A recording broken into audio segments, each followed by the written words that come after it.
Janjane loh ini, janjane apa ya? Sebenarnya ini dibandingkan masih membicarakan tentang putusan MK yang kemarin atau milih membicarakan perempat final timnas Indonesia lawan Korea Selatan di Piala Asia, ini Begawan janjane luwih seneng bahas soal bal-balan ini. Lah sepak bola Piala Asia, lah gimana ini permainan timnas kita ya tambah ciamik ini. Turun di debut Asia, Piala Asia langsung runner up di grup. Oh, hebat itu. Itu pun mergo dicurangi tuan rumah Qatar. Dicurangi.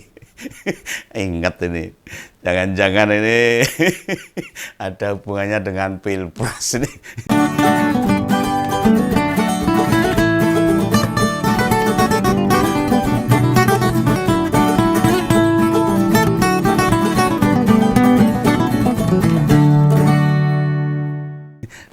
Lah kok nular ke bal-balan dicurangi. Jadi Qatar itu menang 2-0 lawan Indonesia karena berbuat curang.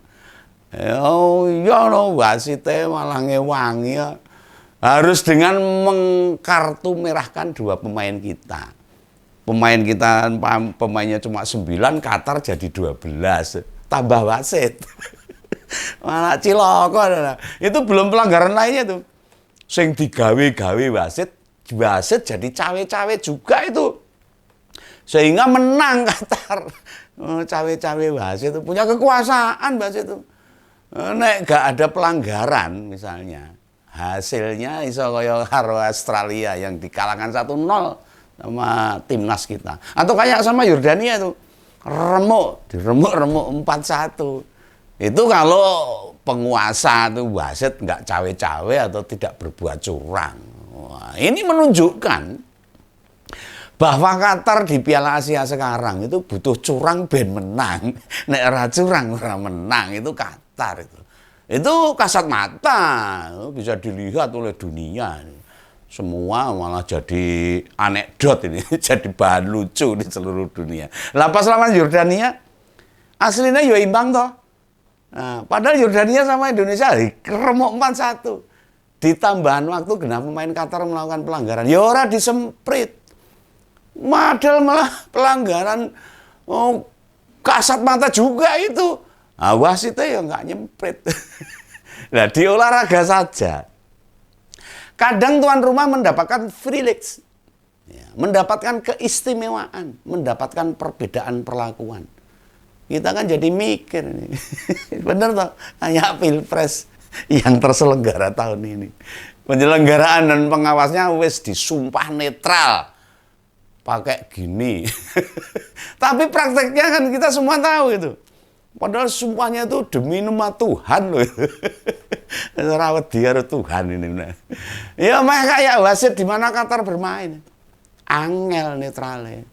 Menguntungkan tuan rumah. Nah, kalau dipadak-padakkan, disama-samakan di pemilu dan pilpres. Karena yang bertanding itu kabeh wong Indonesia. Maka tuan rumahnya ya yang megang kekuasaan.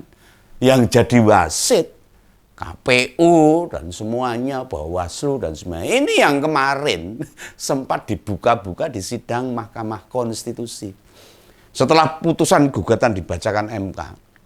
Hasilnya kita semua tahu toh. Semua tahu seluruh bangsa Indonesia. Yo mangkel tok. Kalau MK tetap memenangkan Prabowo. Yang pasti inilah pilpres paling istimewa sepanjang sejarah perpolitikan Indonesia. Pilpres paling spesial. Pilpres rasa cawe-cawe.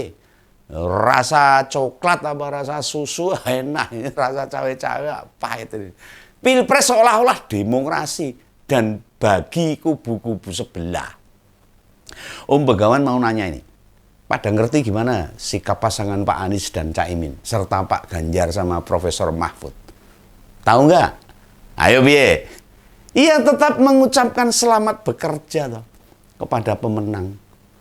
Apa keempat lawan Prabowo tetap nolak putusan kan enggak toh? Lah mboten itu. Makanya inilah pemilu yang luar biasa. Beda banget dengan sebelumnya. Apalagi dibandingkan tahun 2014 dan tahun 2019. Di mana saat itu Pak Prabowo keok lawan Pak Jokowi. Bagi yang lupa, yang lali, mari kita ingat-ingat lagi. Apa perbedaan nyata dari Pilpres sekarang dengan sebelumnya? Terutama dibanding dengan 2014 dan 2019. Akan Begawan ingatkan ben kelingan gitu. Yang pertama ini. Rasa cawe-cawe presiden terasa benar 5 tahun yang lalu. Meski Pak Jokowi itu ya presiden. Gak ada tuh sebutan presiden cawe-cawe waktu itu. Bahkan oleh kubu Prabowo Sandi waktu itu, Pak Sandiaga Uno. Boleh lewat bansos, entah ASN yang berpihak, entah anggaran dana sosial tiba-tiba bengkak sak gajah gede ini. Belas gak ada tuduhan begitu. Ini yang kedua. Di sidang sengketa hasil Pilpres, ya baru sekarang ini loh, waktu putusan dibacakan, semua capres-cawapres penggugat hadir, teko di sidang itu. Dulu mana ada capres-cawapres penggugat tuh gelem teko. Oh kena weka. Itu menandakan etika, adab unggah-ungguh. Orang Indonesia itu harus punya etika, kesopanan. Nah, kesopanan pasangan Pak Anies dan Cak Imin maupun Pak Ganjar dan Profesor Mahfud emang beda. Beda banget loh. Lo kan namanya mengajukan gugatan. Itu bisa diibaratkan meminta tolong untuk dibedah, dikaji, dilihat dengan jeli kepada hakim yang disangka. Yang diharapkan hakim itu utusan Tuhan, wakil Tuhan yang punya keadilan hakiki dengan hati nurani. Ternyata yang enggak. Makanya keempat tokoh itu mesti datang waktu dibacakan. Nah, sebagai bentuk penghormatan, entah hasilnya apa, entah MK-nya itu kayak apa. Ya memangnya 2014 dan 2019 Pak Prabowo Hatta Rajasa atau Pak Prabowo Sandi gelem teko. Waktu itu, wah itu yang gugat ke MK podo. Orang gelem blas datang. Nah, lalu perdebatan ketiga ini. Yang bisa kita lihat berbeda dibanding Pilpres sebelumnya. Seperti dikatakan Profesor Mahfud. Apa itu? Baru kali ini dalam sejarah putusan MK terkait sengketa Pilpres ada dissenting opinion. Apa itu dissenting opinion? Perbedaan pendapat.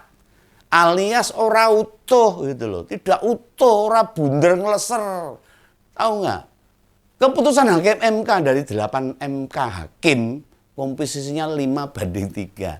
5 menolak gugatan, mbuh karepe ngopo, dan 3 melihat gugatan itu memang mendasar. Lah nek ngono ki piye? Apakah yang oke itu terus benar itu loh. Ya, ini menunjukkan bahwa apa yang disodorkan pada hakim MK pada penyelenggaraan Pilpres kemarin itu benar-benar penuh masalah. Enek kecurangan, ada pelanggaran. Lalu 3 hakim mengatakan iya kok. Persis kayak omonganku wingi. Hasil Pilpres jadi beban berat Prabowo Gibran. Pasti ini saya rasakan.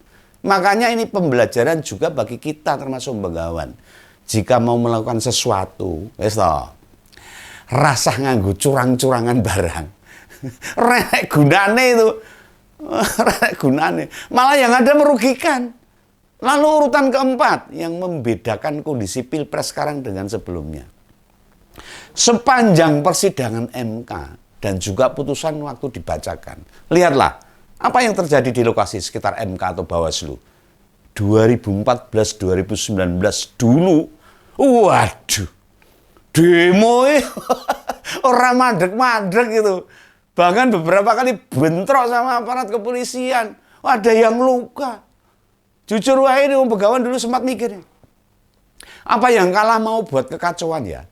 Lah iya beneran.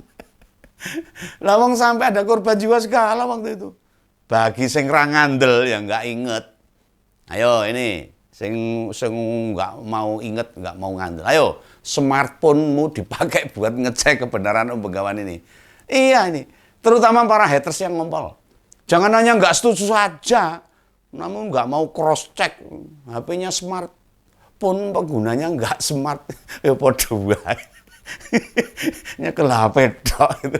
Biar aparat dulu, aparat itu kewalahan loh mengamankan demo-demo waktu 2014 2019. Tapi bagaimana kemarin? Ketika Pak Anies dan Pak Ganjar kalah, ada demo memang iya, bener. Tapi terus ada bakar-bakaran, ada bentrok, ada lemparan-lemparan, bahkan timbul korban. Ora enek. Karena apa? Karena pendukung-pendukungnya Pak Anies dan Pak Ganjar itu punya etika, punya adab, melakukan proses yang benar. Oh, dua unggah-ungguh. Lambian kayak sampai dini hari, sampai esok itu demone. Kon bubar dong ngeyel ra gelem. Ini artinya apa? Yang kalah ya wis bisa menerima, enggak seperti sebelumnya. Kualitas petarung terutama Pak Ganjar sama Pak Mahfud itu bukan kelas pengangguran yang begitu tidak berhasil juga berbuat apapun agar bisa menang, enggak seperti itu. Ini juga tak kembalikan ke Ngompolres yang waktu Begawan sempat bilang saat gugatan didaftarkan ke MK. Kan Begawan pesimis, hakim MK mampu melihat utuh problem berdasarkan Pilpres. Ngentai-ngentai waktu percuma ini. Bahwa ada yang tidak benar. Waktu itu malah aku dituduh melemah, pasrah katanya, tidak memberi support, malah nyebut mulai pengen dukung kubu sebelah. Buktinya jelas tuh sekarang. Seperti yang tak prediksi sebelumnya. Kalau permasalahannya seperti ini, masih ada cawe-cawe, masih ada intervensi, percuma itu. Ini dalam kupasan itu ada dua dasarnya. Gelagatnya wis terlihat. Jadi ngonten itu gak asal dukung saya ini. Pokoknya harus menang, enggak. Pesimis itu dilandasi dengan banyak hal yang berjalan sebelumnya. Proses-proses yang berjalan, itulah kekuasaan. Yang terus menggenggam syahwatnya untuk menang. Itulah syahwat. Nek wis melakukan apapun biar kekuasaan enggak lepas, ya begitu. Dengan cara-cara seperti itu, menekan, mengintimidasi, mengancam, dan sebagainya. Sehingga mereka memutuskan ya orang gendah, termasuk MK, KPU, dan Bawaslu. Ini saya nggak nuduh, ini fakta. Ya mereka akan terus mempertahankan kekuasaan. Ya pasti. Bagaimana caranya? Sehingga putusan kemarin itu tidak mengejutkan. Begawan ora kaget. Ya mung gelo tok. Wes seperti yang tak prediksi. Dengan hasil ini bisa dipastikan kita sebagai rakyat perlu mengencangkan ikat pinggang ini. Butuh bekerja keras lagi. Mengapa begitu? Pemerintah yang bakal menggantikan tidak punya visi besar akhirnya. Serta kemampuan mengelola negara lebih baik. Negara kita ini kaya raya. Hasil tambangnya banyak sekali. Mau jauh dikorupsi itu loh masalahnya itu. Orang nikel, orang emas, apa dikorupsi. Wah jan, kojur ini. Wedus para pejabat ini. Nah jangankan penggantinya. Pak Jokowi sekarang ini aja ya wis berbeda dengan sebelumnya. Contohnya gampang ini. Sekarang harga beras memang sudah turun tapi sithik. Giliran harga gula sama harga bawang naik. Ada yang tahu apa yang sedang diupayakan pemerintah? Oh renek. Mungkin ya sudah karepe dhewe-dhewe. Makanya mari kita kembali membiasakan menghadapi kenaikan harga sembako. Membiasakan dengan mengelola keuangan dengan baik. Wes tidak perlu terkejut lah. Dulu puluhan tahun kita sering beginian. Dan suasana itu hadir kembali saat ini. Dan selamat kepada Pak Prabowo ya, yang dimenangkan oleh MK. Tinggal Begawan tunggu ini. Benarkah punya kemampuan untuk mensejahterakan kami rakyat Indonesia? Beneran ini. Tak enteni tenang. Itu ya. Ini pendapat Begawan. Sampai jumpa besok. Salam Begawan. Dadah.